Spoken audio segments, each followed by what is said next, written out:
Hi hello నమస్తే welcome to Myra media. నేను మీ సంపత్. ఏరు దాటే వరకు ఏటి మల్లన్న, ఏరు దాటినాక బోడి మల్లన్న అన్నట్టు ఇప్పుడు ఆంధ్రప్రదేశ్లో కూటమి ప్రభుత్వం కూడా ఇలానే వ్యవహరిస్తుంది. ఇప్పుడు కూటమి ప్రభుత్వం వచ్చి 2 నెలలు అవుతుంది. ఈ 2 నెలల్లో జనసేన టీడీపీ నాయకుల మధ్య, కార్యకర్తల మధ్య జరుగుతున్న సంభాషణ ఏదైనా కూడా చంద్రబాబు నాయుడు చెప్పిన ఏవైతే హామీలు ఉన్నాయో సూపర్ 6 గ్యారంటీలతో, ఈ హామీలతో కూటమిలోకి వచ్చిన చంద్రబాబు నాయుడు ఈ పథకాలను అమలు చేయలేము అని చెప్పేసి భయం వేస్తుందని చెప్పేసి అసెంబ్లీ సాక్షిగా మాట్లాడిన విజువల్స్, ఆ వీడియో మనమైతే విన్నాం కదా. సో దీనికి సంబంధించే టీడీపీ జనసేన కార్యకర్తలు ఏమనుకుంటున్నారో ఒకసారి ఈ వీడియో చూద్దాం.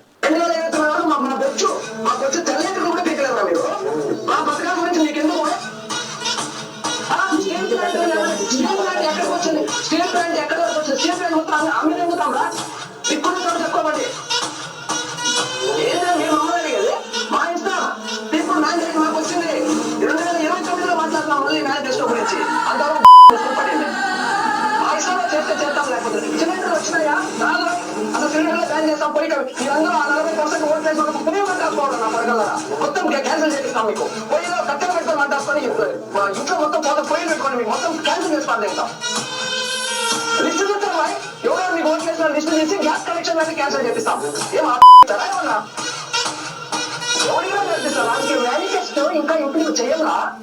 చేయాలా? రికార్డ్ చేసుకోండి. ఇప్పుడు తిప్పరా, ఇప్పుడు తిప్పరా, రికార్డ్ చేసుకుని ఇప్పుడు తిప్పు. చేసేది చంద్రబాబు గారు చెప్పేది టిక్లీ గురించి చెప్తున్నారు. టిక్లీ గురించి మోర్ పవర్ఫుల్ అని చంద్రబాబు చేసేది లేదు. ఏం పీక్కుంటారో పీక్కోండి, ఏం పీక్కుంటారో పీక్కోండి, గ్యారంటీలు అమలు చేయం అంతే. ఇంకా చంద్రబాబు కంటే పవర్ఫుల్ నేను, చంద్రబాబే నా మాట వింటాడనే విధంగా మాట్లాడుతున్నాడు. స్టీల్ ప్లాంట్ గురించి అంటే టీడీపీ జనసేన మధ్యలో జరిగిన సంభాషణలో ట్విట్టర్ హ్యాండిల్స్లో స్టీల్ ప్లాంట్ గురించి ఒక డిస్కషన్ వస్తే ఏం బిక్కుంటారో బిక్కోండి, అమ్మేసి చేస్తాం స్టీల్ ప్లాంట్ని, మీ దుక్కున చోట చెప్పుకోండి అని చెప్పేసి 6 హామీలు మీరు ఏదైతే ఇచ్చారో, ప్రజలకు ఏదైతే హామీ ఇచ్చారో వాళ్ళని నెరవేరుస్తారు, మా జీవితాలు బాగుంటాయని చెప్పేసి మీకు ఎన్నికల్లో ఓట్లేసి మిమ్మల్ని గెలిపించారు. ప్రజలు అడుగుతున్నారు కదా, ప్రజలకు చెప్పాల్సిన బాధ్యత మీ మీద ఉంది.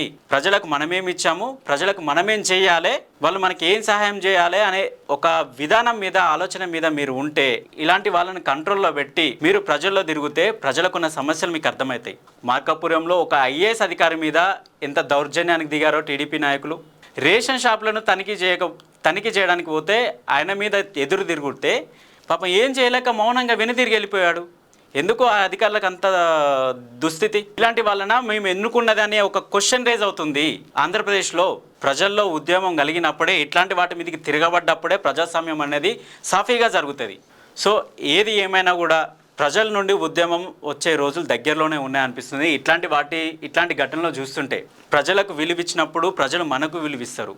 ప్రజలు మనల్ని కావాలనే ఎన్నుకున్నప్పుడు ప్రజలకు మనం ఏం చేయాలనేదే మనం చూడాలి తప్ప మనకు శత్రువు అనే విధంగా చూడడం ఎంతవరకు సమంజసం కాదు. సో దీని మీద టీడీపీ నాయకులైనా లేకపోతే జనసేన నాయకులైనా కూడా ఎలా స్పందిస్తారో చూడాలి. ప్రజలకు మంచి చేయండి, ప్రజలతో కలిసి తిరగండి, ప్రజలకున్న సమస్యలు తెలుసుకోండి, ప్రజలకు కావాల్సిన అవసరాలు తీర్చండి. అంతే తప్ప ఈ దాడులు, ఎదురు దాడులు అనేది ఎంత మాత్రమూ మంచిది కాదు. సో ఇది ఆంధ్రప్రదేశ్లో జరుగుతున్న పరిస్థితి. సో దీని మీద నాయకులు ఎలా స్పందిస్తారో వేచి చూద్దాం. అప్పటివరకు చూస్తూనే ఉండండి మైరా మీడియా. నేను మీ సంపత్. Thank you.